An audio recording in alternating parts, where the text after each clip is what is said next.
Hello everyone, welcome to Court of the Rings on twitch.tv/LOTRO. I'm your Community Manager Cordovan. I'll be with you for the next hour, hanging out, having some fun.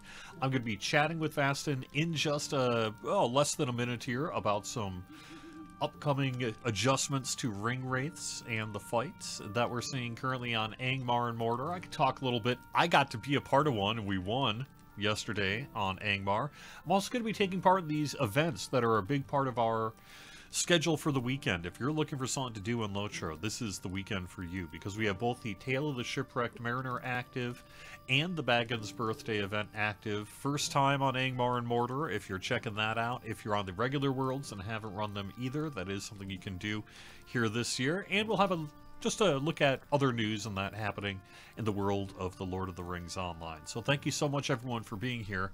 I really appreciate it. Is this music that you saw in the Coming Soon section from the new expansion? It is. This is hot off the presses. Our Bill Champagne may have kicked me a few tracks that I've been using. You're the first to call it out, by the way. To notice is like, wait a second, is that new music? Yes, it is. I've been doing that for about 3 weeks now. That's been pretty fun. So we have a lot happening, including our live stream previews of Legacy of Morgoth. So if you're getting ready for our expansion release Wednesday, 2 p.m. Eastern, twitch.tv/LOTRO. Matt Elliott Scenario is traveling through the various landscape regions in our next expansion and giving you a little bit of a sneak peek on that. We've got 2 of them already published. You can find them on YouTube and Twitch here, and the next one next Wednesday, 2 p.m. Eastern, right here on twitch.tv/LOTRO. Let me go and get in game and introduce my guest for the show. My guest today is Vastin. The person who's responsible for the Veil of the Nine mechanic on Angmar and Mordor. So thank you so much, Vastin, for being here. Bored, good to be here. All right. Having fun with this. Before we get into too much news, I want to make sure the audio is halfway decent between you and me. So if anyone is in chat and is like, hey, bring Vastin up or bring me down or just mute me altogether, that's fine too. Feel free and let me know how things are going. So anyway, tell me a little bit, how much work did it take to get this Veil of the Nine mechanic in Angmar and Mordor? Because this is a new kind of event, really, in LOTRO, is it not? Yep. From start to end, it took about a year, actually. I wasn't working on it like 100% of the time that whole time. It was off and on early on while we were planning it out and trying to figure out what the parameters of the event would be and how it should run. And then it, definitely picked up in the last several months. And I was working on it more or less full time for a good chunk of that. Yeah, and a lot of little moving parts. Really, since release as well. You've been doing other things as well, but follow-up to the debut of this mechanic has been taking up some of your time. Oh, yeah. There's a number of little issues we've been trying to polish out. We have minor balance tweaks, preparation of new Ringwraiths, maybe.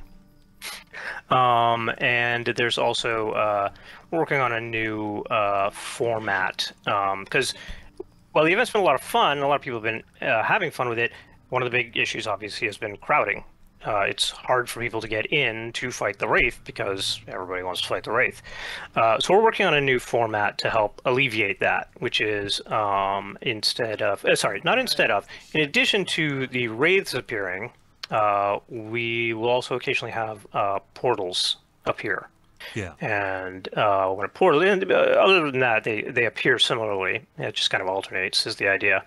But when such a portal appears, then people can enter it. And as people pour into it, it separates them out into a number of separate spaces.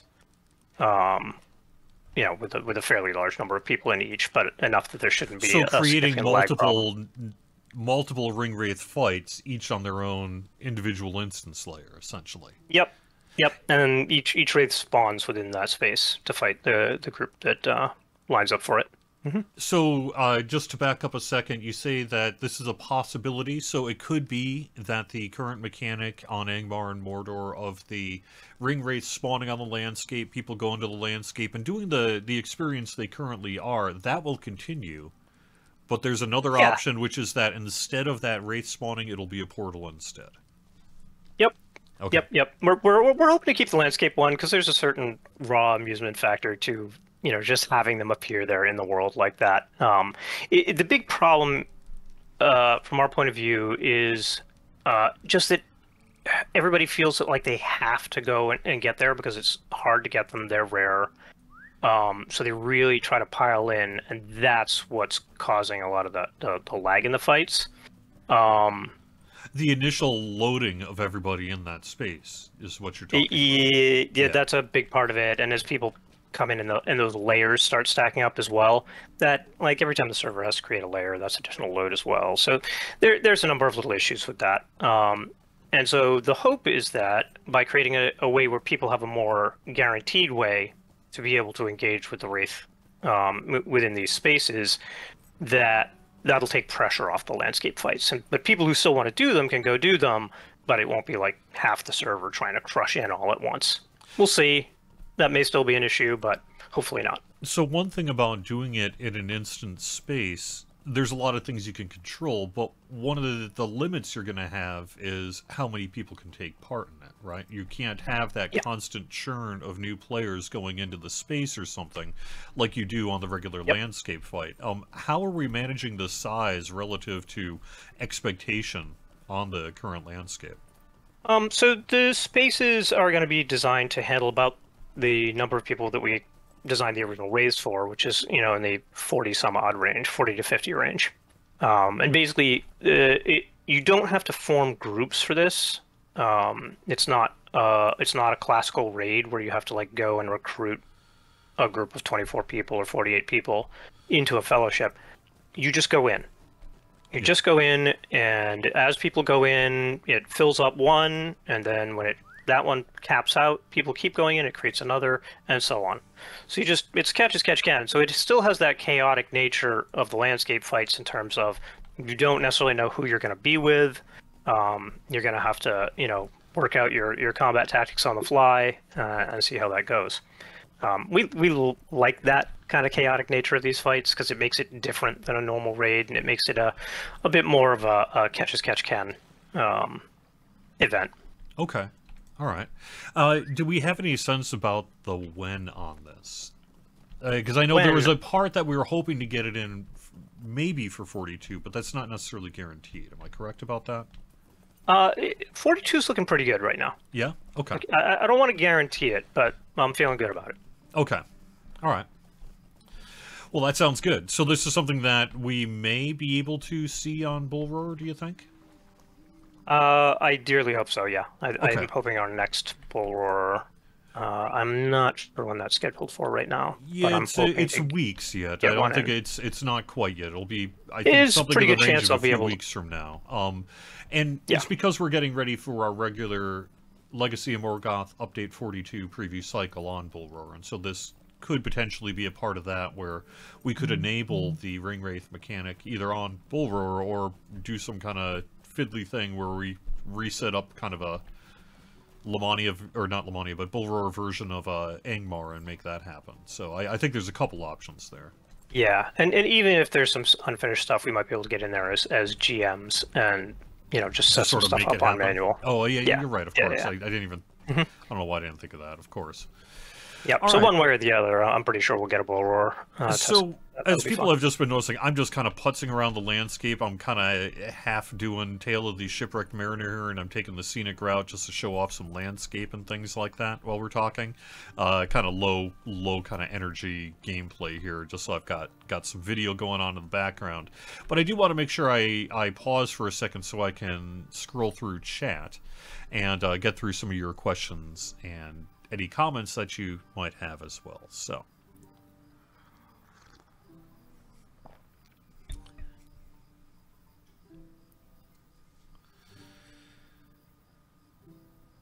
I did turn Vastin's sound down a little bit. If you're too hot, I could turn you down a little more. That would be a my end thing, not your end.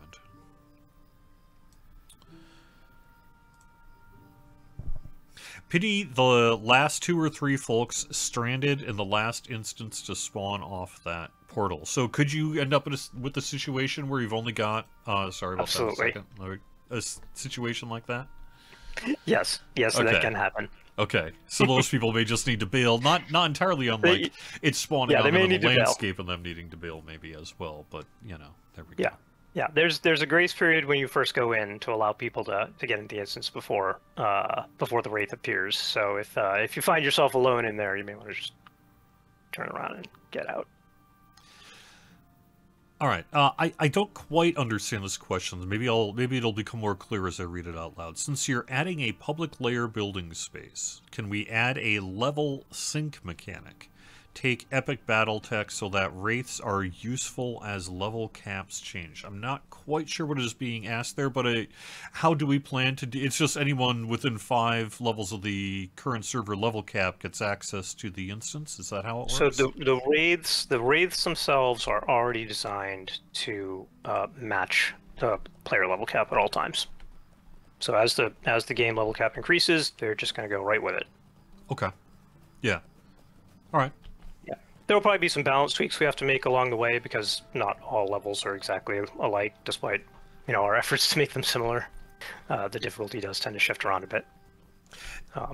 We had talked a little bit about a possible question that we expected to get before the stream, and this feels like the right place to discuss it. And I did want to get it out kind of to the public. I know we've mentioned it on the forums and that, but let's kind of reiterate that we control the spawn of the Ringwraith. There may be times due to lore and other reasons where it's just not appropriate to be spawning Ringwraiths. So there may actually be some periods on Angmar and Mordor as we go to the current server level cap that there just aren't any Ringwraith spawns, and that could happen for, I guess, why.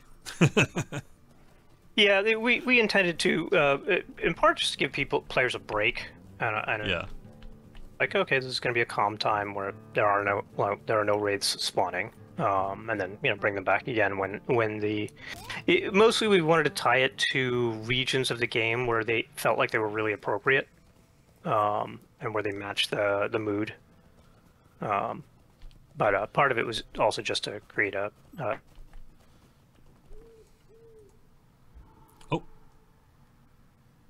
Create a what? What did I do? I lost Vastin here. Uh-oh. Okay, well my internet seems fine.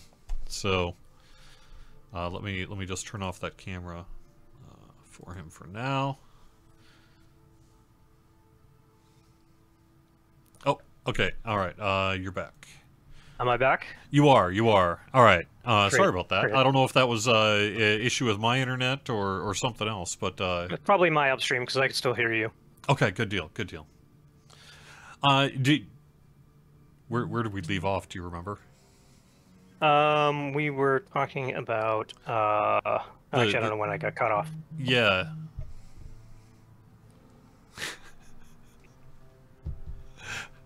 I'll have to go. When I go back and watch the archive, I'll be sitting there going, "Answer the question," and then I won't be able to because I didn't remember.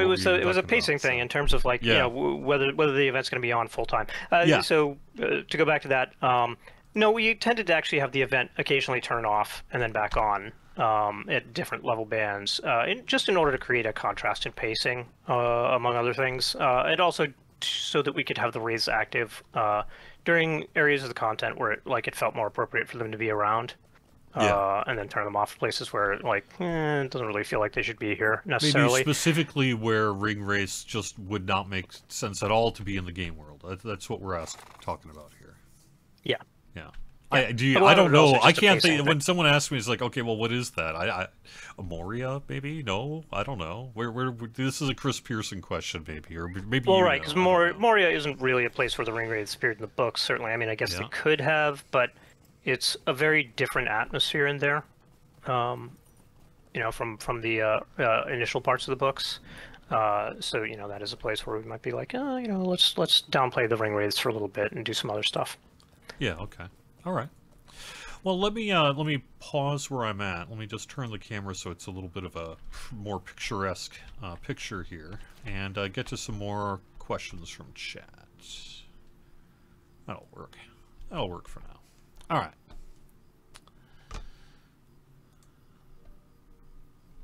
Casually murdering coworkers on live stream. Murdering their internet. Sorry.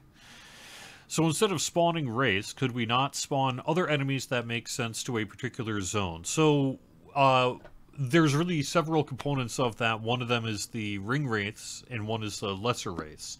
And we've had similar thoughts, I think, to what you've had, but we don't have anything to break in terms of news here today on that. So. Yeah, no. Yeah, technically, yes. Yes, we could do that. Yep. They can all be squirrels. I'm not sure how much of a challenge squirrels would pose. I mean, I could make them pose a challenge. Oh yeah, we could make them pose a challenge. Might be a little off-putting, though.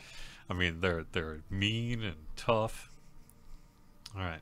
Maybe I could spawn the rabbit from Monty Python. Good luck with that. So while I've got you here, before we wrap things up, because we are going to continue on with the rest of the live stream here in a little bit, do we have any other questions for Vastin before we take off? Otherwise, is there anything you can talk about what you are otherwise working on right now? I mean, that's my main focus right now is getting these instance versions of the Ringwraith fights going, because the crowding is definitely an issue, and we saw that like on day one where it's like, ooh, wow, this is getting a lot more people than we expected. So. We've been working to address that, and that's my main focus. You know what, Grok does bring up a good question, which is how does the ring mechanic work with the instances, right? That is going to be a challenge because you're going to be joining instances, right? Yeah. So within the instances, the wraiths will still have their defense, but it will be toned down. So you should be able to beat them without a ring. It'll take longer. And if your group composition isn't great, you might even have difficulty beating the time limit. I don't know. That's really going to depend. But having a ring will make it easier, but it shouldn't be necessary. In theory, though, will this instance sort of population mechanic be like one ring per instance?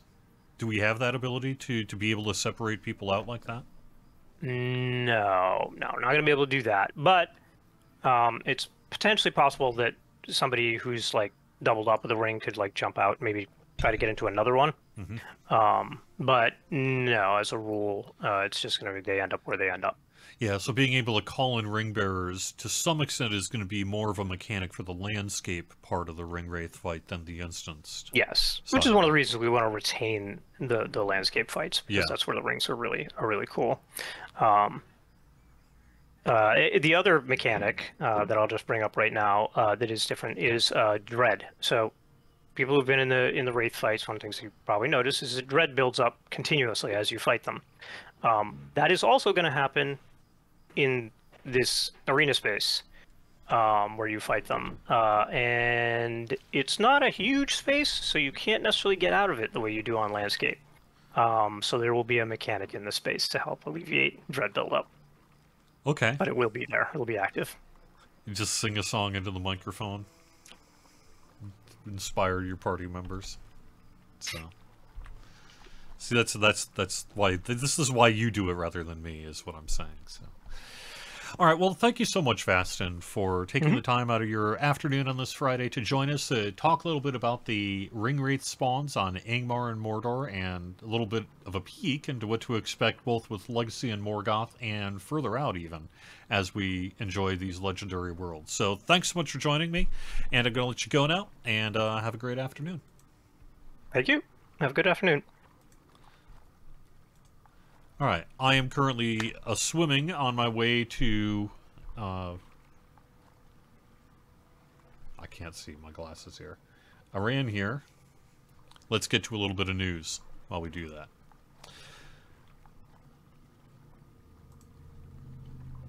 I want to bring up that we do have a whole bunch of events happening, so...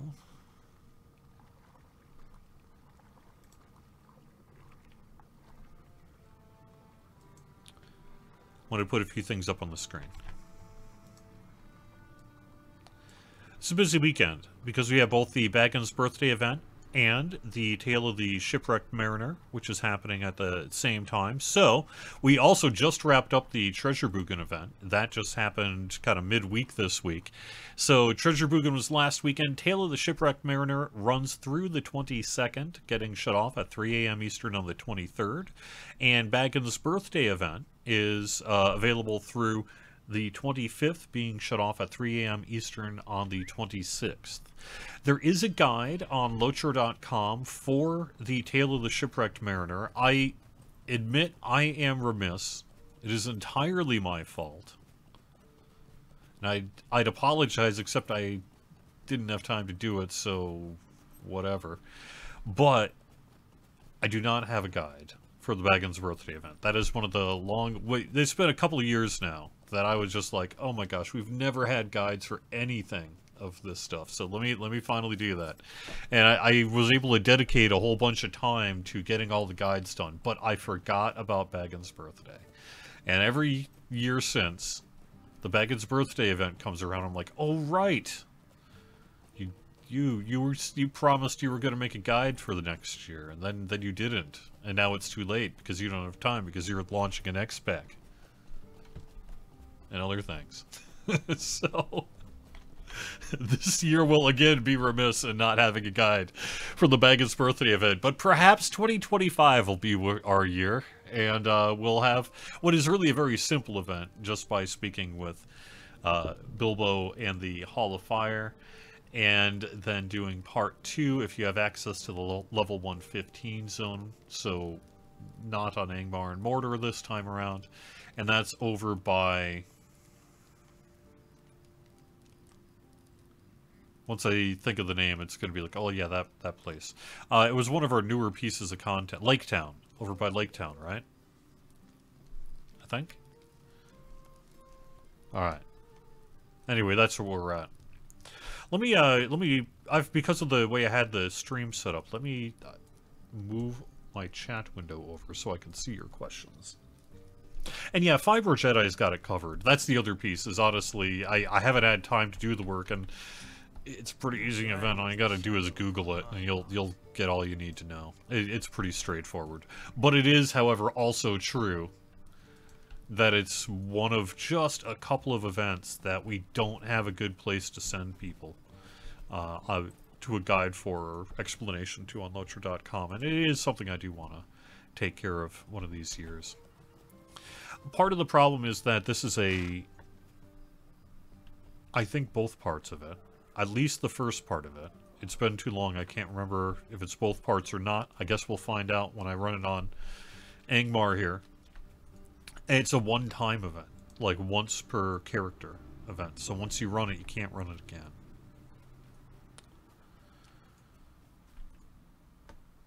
That makes putting a guide together only slightly trickier. But what it means is I can't use a live thing. I'm going to need to do it as an admin. I just haven't gotten around to it. Do we know if all 9 Nazgul will be made available while at the level 50 cap? That will not happen. It'll be longer term than that.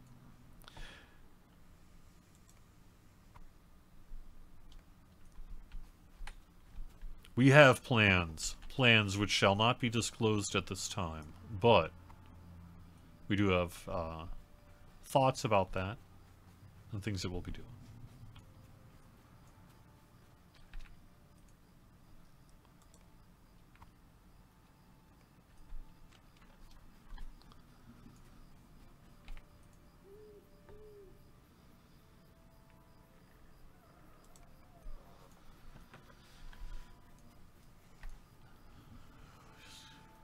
Are we just getting Grim Southron now? So I was able to take part in my first, I guess you could say, normal Ringwraith fight. You know, there was a couple that we did on the live stream where I was deliberately on an admin character. But as you saw on the live stream, one of the big things we can't do on an admin character is get the Nazgul zone effect to display for the admin game client. And that's due to a bunch of reasons about it being an admin character rather than that. You know, the visibility is, the way an admin sees the game is a little different than a way non-admin will see the game world. And so, as a result of that, I can't grab video on my official Cordovan of Ringwraith fights and also get the zone effect, which means I'm going to have to do it the old-fashioned way, just like y'all do, and get XSplit or something going and make it into a fight. And I did. I actually did one yesterday for the first time. I had tried 2 or 3 other times, and I just hadn't been able to get to the zone largely in time.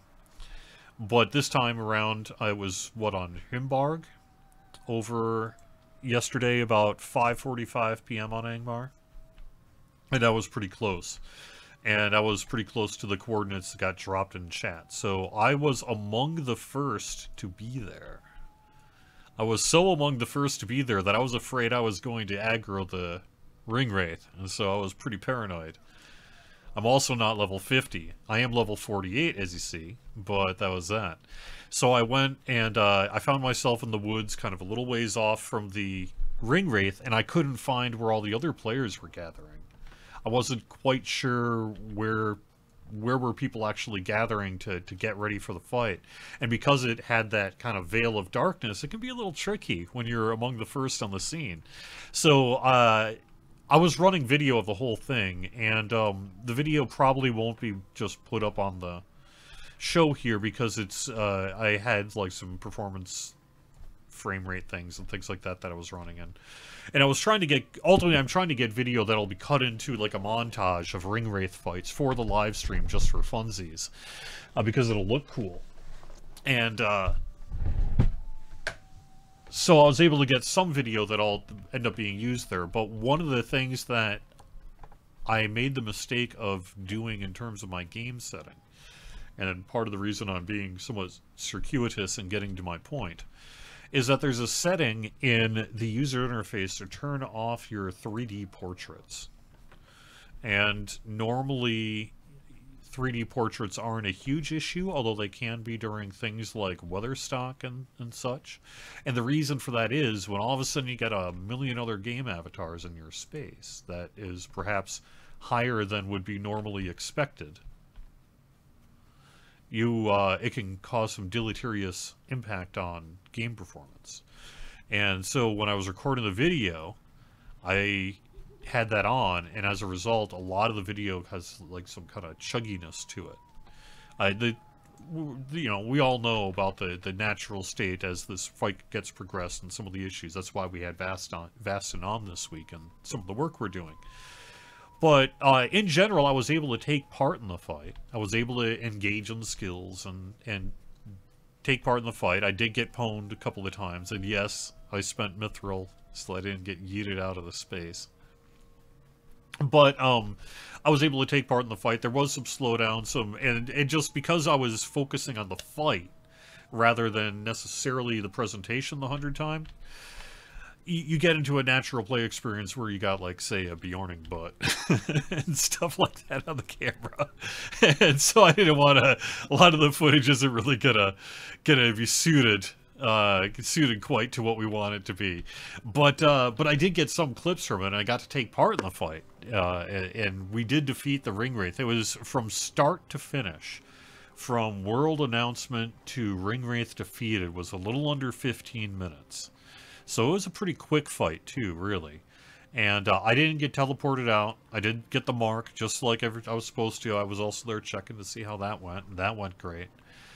So everyone got in world and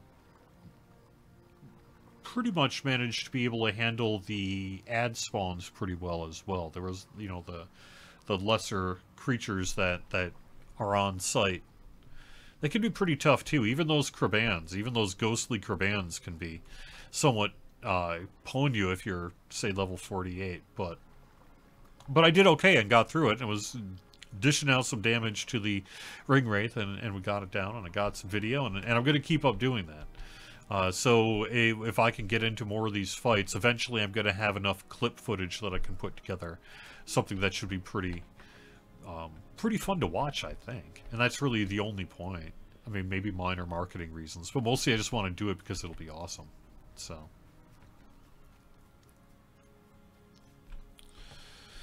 Oh, I'm sorry. I need to swap screens here. Let me do that.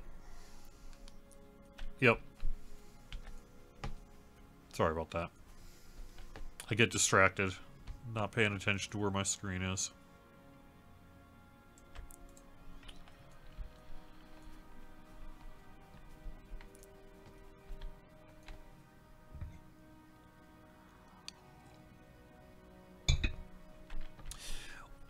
It was interesting in my experience. So I got defeated twice during the fight. And in both cases, I used Mithril to respawn and did it that way. And so I didn't end up having to leave the space or anything like that. But what I noticed when I did that, and it's something that I've passed along to Vastin and others, and it may be coincidence, it may mostly be that 3D portrait thing, it may be something else. But one of the things I noticed is that when I did Mithril Coin to come back from defeat, my performance in the space, in terms of, say, frame rate in particular, went up significantly. And then over a period of, say, about 2 minutes, maybe 2.5 minutes or so, it kind of went back downhill again until I was really at a unacceptable frame rate, really to the point that I ain't gonna be showing you on video because it just ain't gonna sell it right. But anyway, it was an interesting observation though, because I wonder if there's, you know, a lot of the effort, they've looked at everything, but a lot of the effort has been focusing on the Ringwraith fight itself, the mechanics, the spawns, the zone, the space, the porting. Porting is clearly a big part of it, right? But I wonder how much there's also not some kind of player effect, something that is placed on the player in that space that needs to be, or is otherwise pinging other things in that space, whether it's enemy mobs or perhaps even friendlies. And that might be contributing to an issue as well. So either way, we have a bunch of things we're looking at. The experience is been cooking along and will be cooking along for the short term here, just like it is. And then hopefully you're pretty excited about the instance ideas that Vastin had. I know I am. I think it's going to lead a whole lot more of us to be able to take part in these Ringwraith fights. And isn't that ultimately the biggest piece of feedback that we've had? So there we go.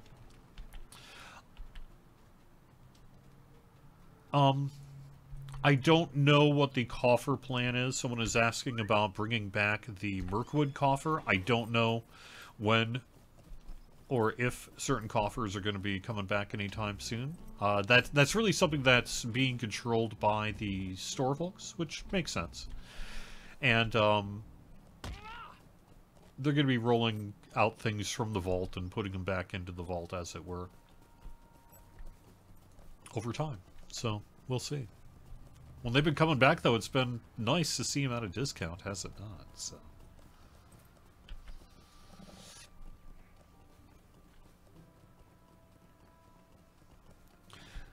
What is the thinking behind having Nazgul spawns take place in strange times like 4, 5, 6 in the morning EU time on Mordor, when there are at best, many fewer players online, and the chance of someone with a ring being available is practically zero?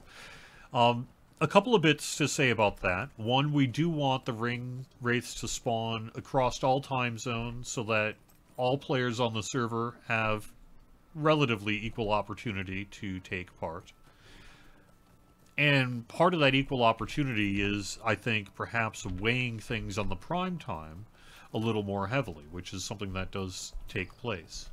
So what we see in terms of this initial rollout of the mechanic is that it's on a timer. Players have started to really kind of figure out what that timer is. And then there's a variance in the timer as well. And it's that variance that allows the Ringwraith spawn to happen perhaps in the morning one day, or in the afternoon another, or in the evening another, or perhaps once in the morning and then once on the overnight the following overnight, something like that. Whatever the spawn rate is set deliberately so that players who are on at all times can take part. Obviously, we want prime time is when we're going to have the most number of players in a region who are playing the game. That's just normal. But it's also normal that people don't just play at one time. So if we were to say, yes, every day between 5 p.m. Eastern and midnight, a Ringwraith would spawn. We would be excluding such a large percentage of our server population that the idea of doing that is unwise. So, instead, you want a mechanic where you try to favor the prime time a little bit, but you also make sure it can be spread out across the day.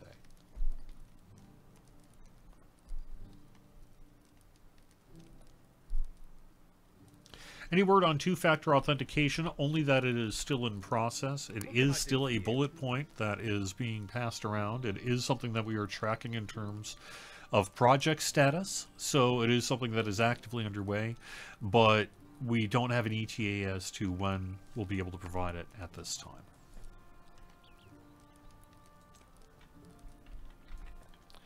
All right, so I got the Tale of the Shipwrecked Mariners here, and rather than change scenes, because I seem to be having a rough time of it today, let me simply mention that there's another one here too that I'm not going to run. Instead, I'm going to go over to the Baggins birthday event. But there is a whole second one that I'll be running this weekend, and that is the Old Man on the Shore. So we just ran Tale of the Shipwrecked Mariners. And Stowaway, the Old Man on the Shore, is found really in the same place that I was at there, just a little bit over in Evendom. And it's a slightly different series of quests that you can take part in and go get some cosmetics in that. So, Tale of Shipwrecked Mariner, Stowaway, Old Man on the Shore, that is the guide that we have over on LOTRO.com. But let's go celebrate a birthday here.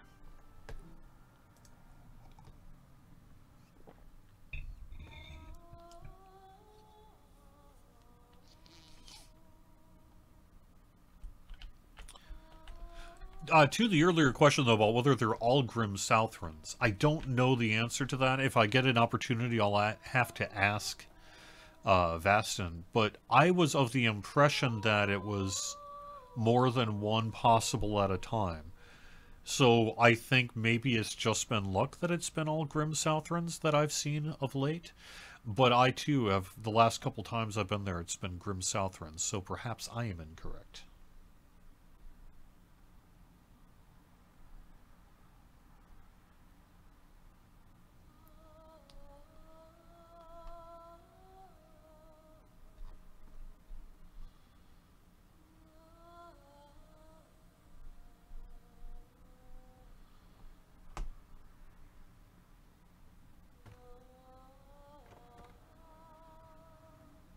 Have we considered implementing, quote, locks for Nazgul rewards to reduce hype and overcrowding?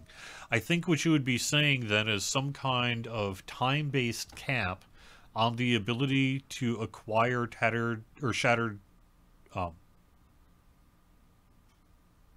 are they called? Tattered, shattered things.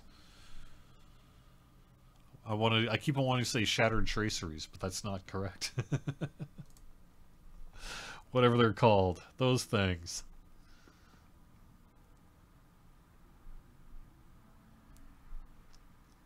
Tattered shadows. Gosh.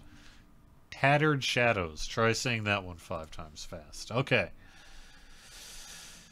So what you're saying is basically after you get X amount of tattered shadows, you're locked out for couple of days so that you can't go back, and that way more people would be able to take part in the Nazgul rather than those who are perhaps more proficient at getting to spaces quickly. We hadn't really considered that. It's a design option, certainly, of course, that we could do something like that, but I don't know that we would want to go with gating on the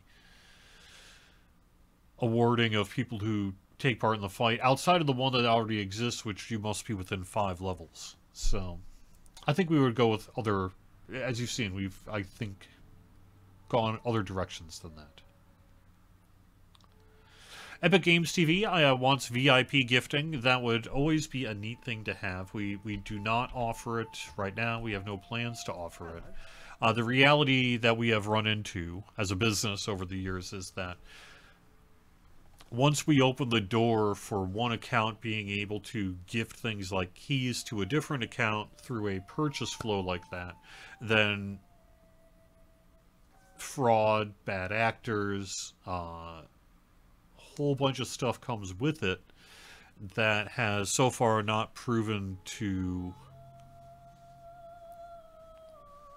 be surpassed by the benefits to being able to allow it. Despite, I mean, we know you want it, but right now at least, the capability to offer that and maintain the level of account security we want is not compatible.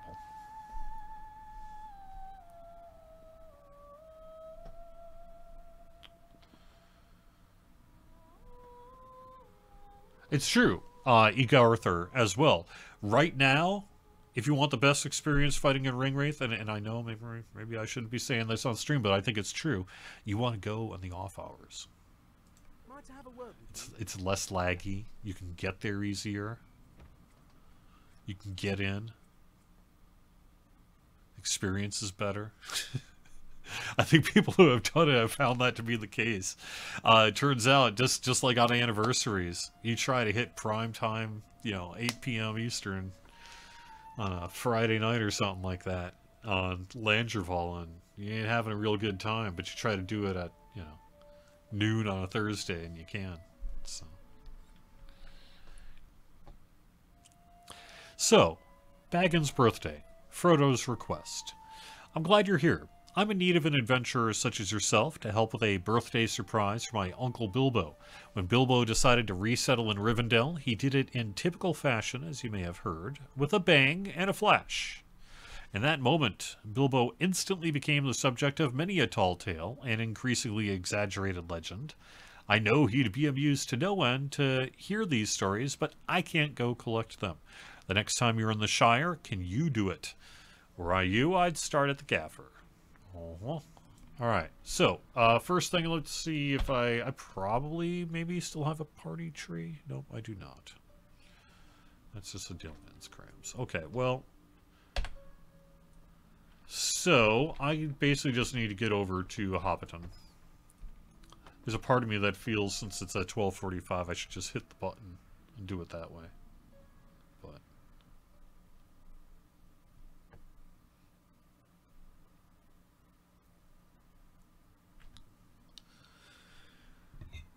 so we've talked quite a bit, AJ Bone, about how we intend to work on this long term. This is an initial. Keep in mind, this is a new mechanic. This kind of landscape. Everyone in LOTRO go fight it. Some of you can get in. That's something new, really, for this game. And we knew that there was going to be an adjustment period for it. I think we can both pat ourselves on the back a little bit, but also say that we got a little lucky, and that we've been able to offer a pretty good experience right out of the gate for the Ringwraiths, with some of the caveats that we discussed today and that you've seen related to client frame rate and a few other things. But being able to do it this way, this kind of event, has been a real learning experience, and I think has given us some real opportunity to take a look at how these things can be successful, both now and long term. So, yes, I don't think anyone expected it was going to be 100% problem-free, and it isn't. But it's also been a pretty fun time, I think, on the balance, and hopefully you agree. And it's so far been a pretty good thing for Angmar and Mordor. So.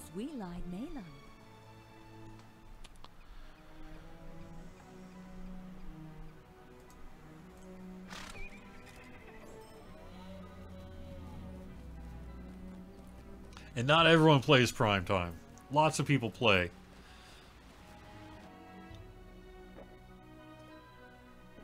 All times of the day. And wouldn't it suck if you were like, well, I work at night, so does that mean I might as well not play on Angmar and Mordor?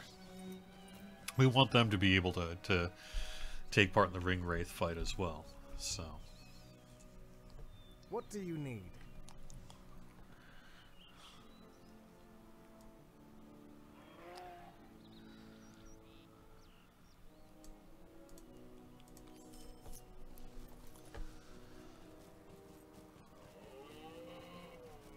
Any chance we may see screenshots of the new elf avatars sometime before Bull Roar? I don't think so.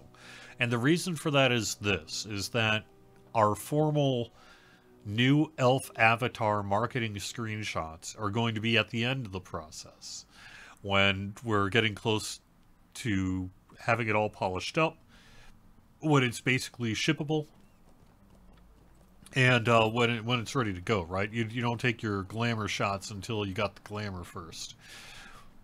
Whereas, I think the community is going to be seeing the elf avatar update in development state on Bull Roar. So, I think the first place you will see the elf avatar update will in fact be Bull Roar.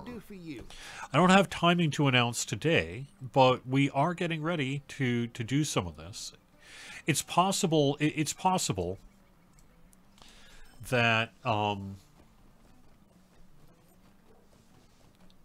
the elf avatar update is going to be released when it's ready, and the goal is to have it ready soon. Whether that's update 42 or perhaps slightly after that or whatever, you know, it's definitely not going to be before. We'll see. It's too in process to commit at this point and be like, yes, I promise you it'll be here. But it will be here soon, and when it is time, we'll get its first look at Bull Roar and then get deployed to the live game world.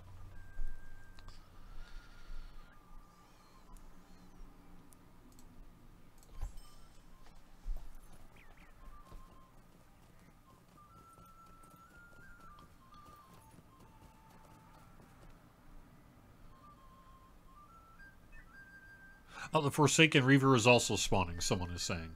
Awesome.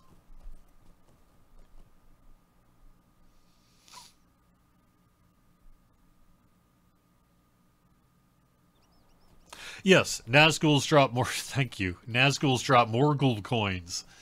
Lesser race are the ones dropping the Tattered Shadows. So I got myself a more gold coin. Look, Ma, I got myself a more gold coin. It's pretty awesome. I don't think I'd want it, though.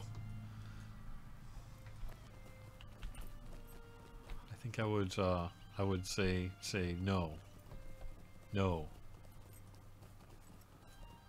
I don't believe a currency based on fear of the Nazgul is probably a very sound economy. Certainly effective at regulating currency, but probably not fungible enough.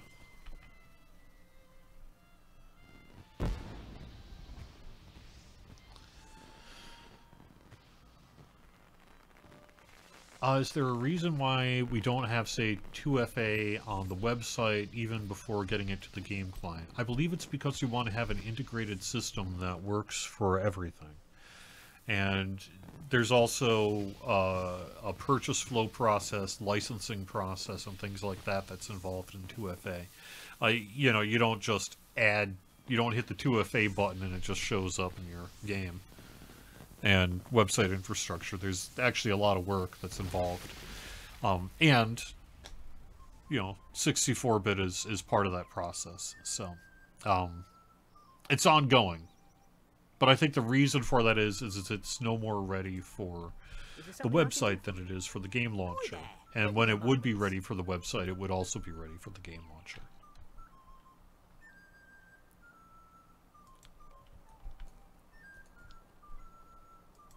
What do you need? Alright, here's a list. Read the note.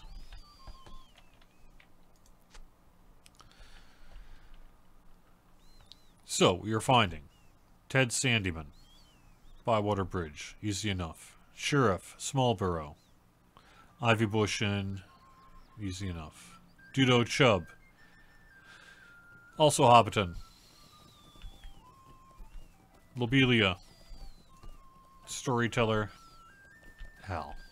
Alright. Easy enough. So it's all in Hobbiton except for Lobelia here, which is what I will do now.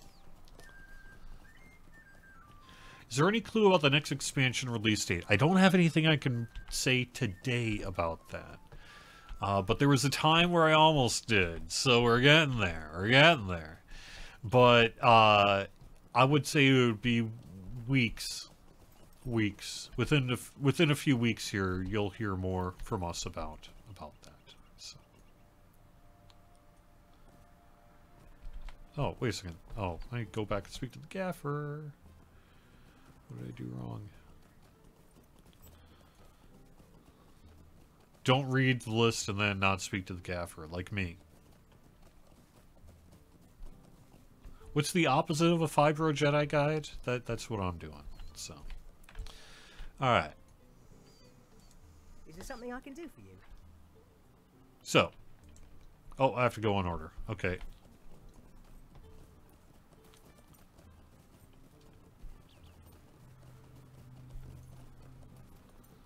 Anything about PVMP today? No. The most recent thing we have on PVMP is Orion's post on the forums from, well, it was within the past week, was it not?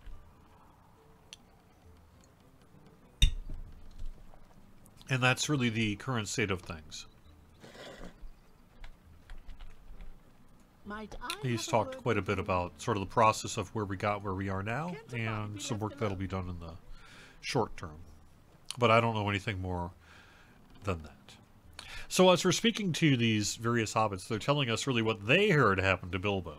And some of it, in the interest of time here, I'm not going to read out loud. But they have interesting theories about what may have happened to Bilbo Baggins. And you can read them yourself by taking part in the event here. So.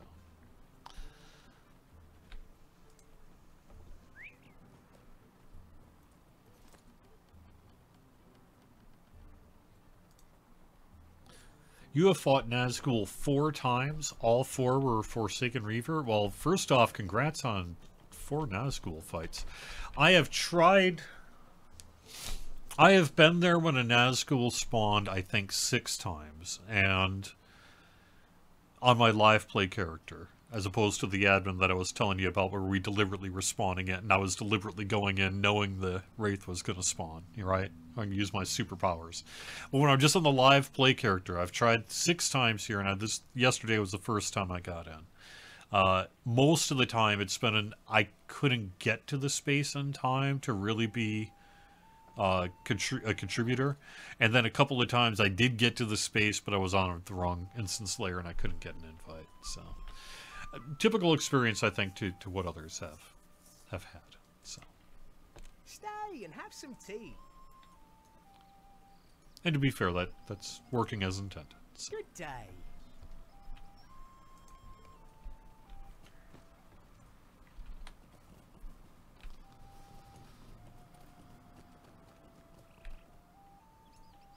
Okay, so Lobelia, Bogo. Okay, yeah, here we go. Hello there. Might I speak with you a moment? A lovely day, isn't it? Like I said, I'm not going to go through all these just because of the interest of time. We only have a few minutes left of the show here. What do you mean? And this is ultimately what the event is about, so you can take part in it if you want to. We know we got some people in the Ivy Bush Inn.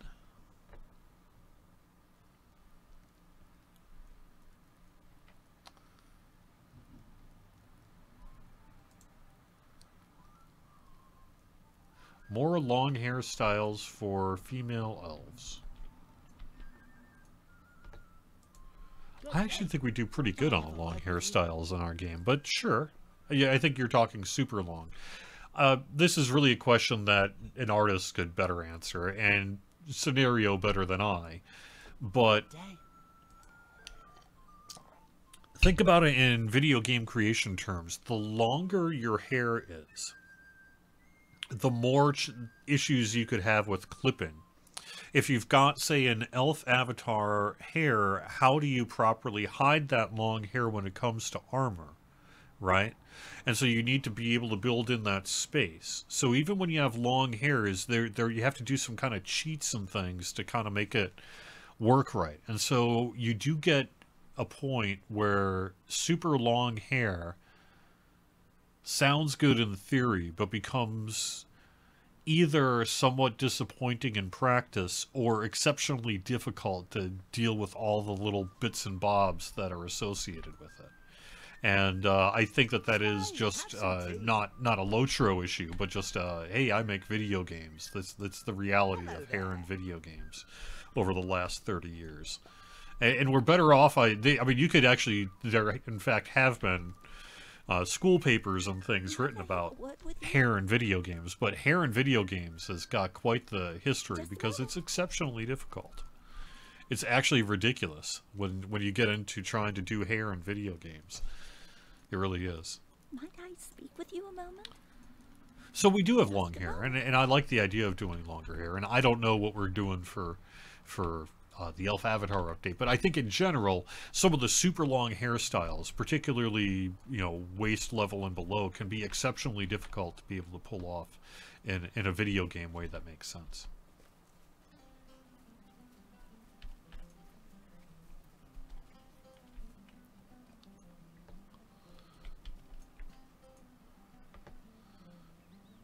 Could I take a moment of your time? Is there something I can do for you?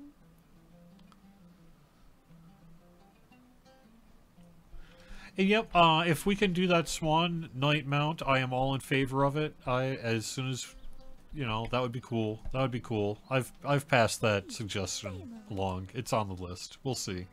We'll see. Maybe someday. Just a moment.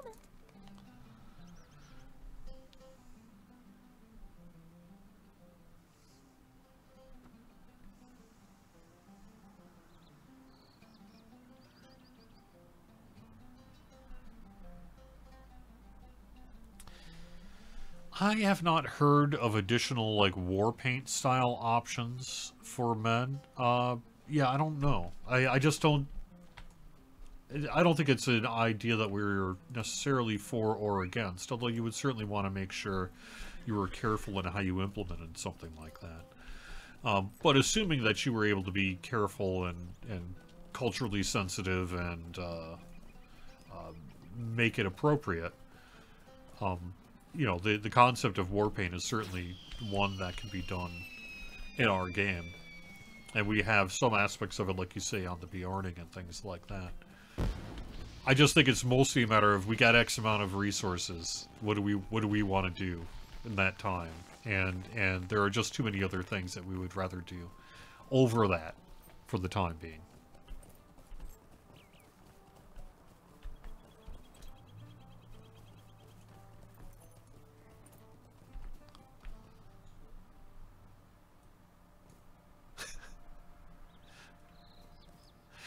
You know, Doobie 1992 wants to bring up a little thing. There was some kind of person who makes largely critical videos about Rings of Power on YouTube who brought up their belief or their assertion in one of their videos that a plot point in Rings of Power Season 2 was, quote, taken from LOTRO. I think that's the quote. I think that's the shorthand of what it was said. And I don't think that's true. I did bring that up with Chris Pearson himself.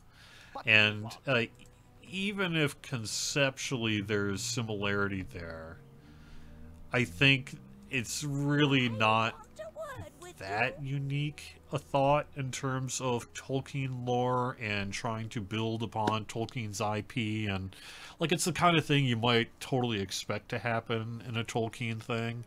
And so I guess it felt a little bit of a stretch to me, and I think to Chris Pearson as well, to come to the conclusion that was done in that video. But it is true that there's certainly some a weird coincidental similarity there, I think, in terms of like that particular plot point that I'm deliberately not saying to not be doing a Rings of Power spoiler. It's not that big a deal either. It's kind of throwaway, honestly. But Well, the call of some folk.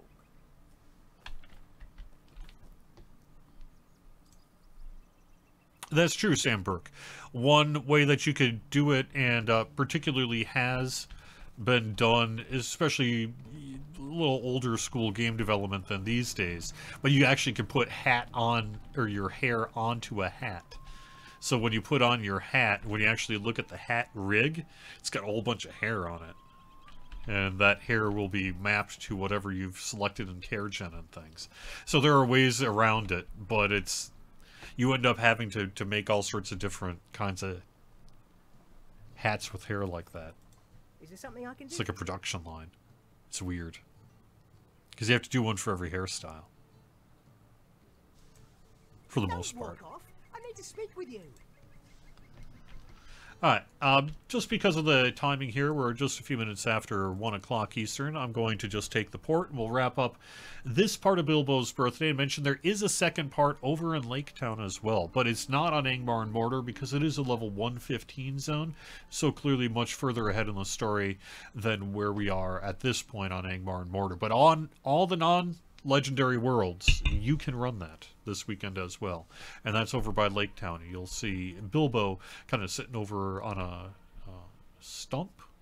tree stump, standing over on a tree stump by Lake Town, kind of, and that's what's up. So, hope you're enjoying these events through the weekend. Happy birthday to both Bilbo and Frodo, a couple of very awesome hobbits that I would very much enjoy spending an afternoon hanging around.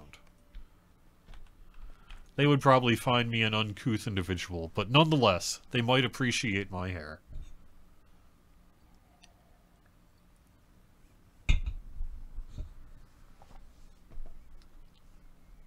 Can we go to Numenor? Well, I don't know. I guess it depends. Can you get there by car? Is it served by public transit? No. We've answered the can we go X a million different ways, but the answer is we have years of plans, and we don't want to spoil them today. Thank you, though, for your interest. And thank you for playing The Lord of the Rings Online. This show gets archived on YouTube afterwards. If you're watching on YouTube, give me a like, give me a subscription if you would, and you'll get these videos in your feed. If you're watching on Twitch, thank you so much for making the show what it is, hanging out in chat and being a part of it. Hope you're having fun in The Lord of the Rings Online. Got a lot of events going on. You can find out all this stuff over on our social media and over on LOTRO.com. Got a Discord in the works, too. I should hopefully have more to say about that, too, in the coming weeks. So, have fun, everyone. Have a great weekend. Talk to you all again soon. Bye-bye.